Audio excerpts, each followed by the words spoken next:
These beautiful draft horses, set up in what's called a four-horse hitch, well, they don't start their day looking this good. Follow along and we'll show you what it takes to get them ready. These four drafts spend a lot of time grazing and playing in their big fields. That's also where they enjoy rolling in the mud and getting dirty. It's up to the staff of the big barn to get them ready to look good for their job. And they're going to show you how they prepare these big guys to represent their breeds as part of a four-horse hitch.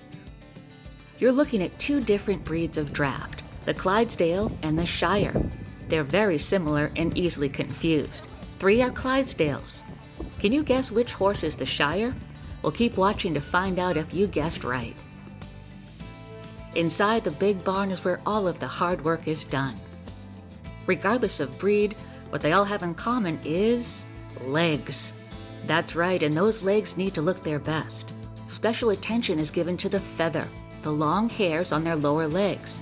They have to be bright white. The white feather on these breeds is so important, there's special names for the different sections. The hair that falls from the back of the knees or hocks is called lash. The hair that covers the hoof is called spat. Altogether, the white hairs are called feather, without an S, and it's a trademark of both the Clydesdale and the Shire.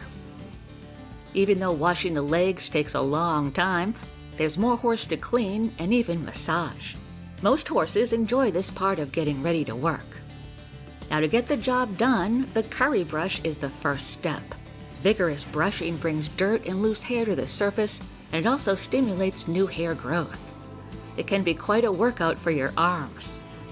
This special equine vacuum helps to get rid of the dirt and hair, and a final brushing brings out the horse's natural oils to create a nice shine. Braiding the long hairs of a horse's mane and tail is an important finishing touch. It takes a skilled hand to arrange the hair in just the right way to show off a horse's individual attributes. The mane is rolled. Now that's done to enhance the length of the horse's neck. It also provides a fancy touch. The tail is braided and tied into a bun for a couple of reasons. It keeps it out of the face of the horse behind it in the hitch, it keeps it from getting tangled in the lines, and last but not least, it makes their hind end look bigger. Why is bigger better? Well, that's where the horsepower is. We use 2 main types of harness at the horse park. Most often our horses are seen in a work harness like this one. Show harnesses are fancier and used for special occasions like parades or in the show ring. Each piece of harness has a specific function, and in total it weighs about 65 pounds. Now, if you have to lift it over your head, it sure sounds heavy. But for the horse, it's similar to a person carrying a 6-pound purse. Once hitched into position, it's time to put all of that hard work into action. And it's away we go with the Kentucky Horse Park 4-horse hitch. It can be very difficult to separate these 2 breeds by looks alone, as they both share the same overall size, feather, personality, and abilities. The Clydesdale, the pride of Scotland, takes its name from the land near the Scottish River Clyde. That's where they provided natural horsepower for farming and hauling goods. They are one of the most famous and recognizable of all the draft breeds, but are actually 3rd in number in North America, behind the Belgian and the Percheron. When most people think Clydesdale, they picture a massive bay horse with a blaze and 4 white feet.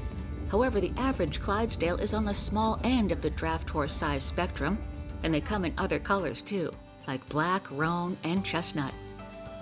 The English Shire is from the fenlands of Lincolnshire and Cambridgeshire. Like the Clydesdale, they worked the land and became popular for transporting goods, especially around the docks of Liverpool. The ancestors of the Shire were the mounts of knights and warriors. They were very brave war horses. On average, the tallest of all the draft breeds, the Shire is most often black in color, but can also be found in bay or gray. The American Livestock Conservancy has the Shire listed as critical. That means their estimated global population is under 2,000. So now that you've seen them in action, did you spot the Shire? Take another look. It's Quinn. Quinn is being driven in the right wheel position. When not working in a 4-horse hitch, the Clydesdale and Shire use their horsepower as 2-horse teams to pull the trolley, a ride that runs twice daily here at the Kentucky Horse Park. Other breeds that call the Big Barn their home include a pair of Percherons, Belgians, and a Suffolk Punch. The draft horses in this 4-horse hitch have all been donated to the park. Quinn was donated by the Knuth family of Shire breeders. Colin was donated by Collins Engineering of Chicago. Kaiser and Elvis were donated by Rick Farrow and family of Essex, Ontario, Canada.